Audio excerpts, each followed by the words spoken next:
Hello hello, je te présente aujourd'hui toutes les réceptions que j'ai eues les derniers jours. Le Roi des Forêts, un album de la collection Père Castor et forcément ça parle de Noël. Women of the West, une belle BD graphique chez les éditions Grand Angle et avec de belles illustrations.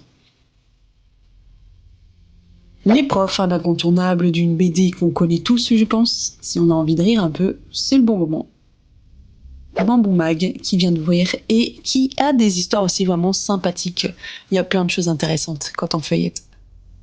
Un beau calendrier de l'Avent chez les éditions Flammarion, c'est magnifique, avec des vignettes devant sur la couverture et ensuite on va lire le numéro correspondant pour lire le calendrier de l'Avent, donc du 1er au 24 décembre. C'est vraiment bien fait.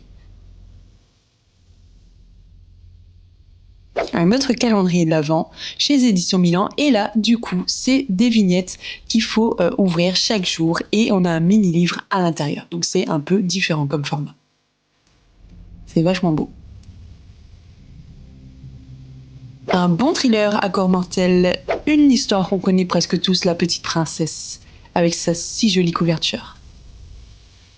Encore un calendrier de l'Avent sous forme de roman.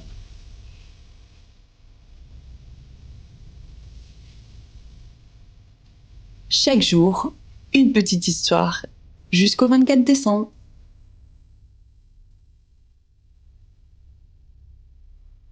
Un Cozy Mystery chez les éditions 1, 2, 3.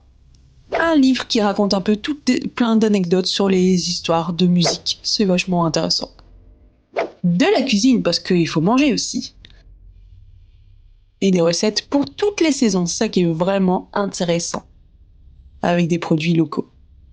Il en faut peu pour être heureux. Un bon feel-good, ça fait du bien une fois de temps en temps. Un bon documentaire sur l'Asie pour en savoir un peu plus sur l'histoire de ce magnifique continent qui est vraiment grand et qui recèle de magnifiques découvertes.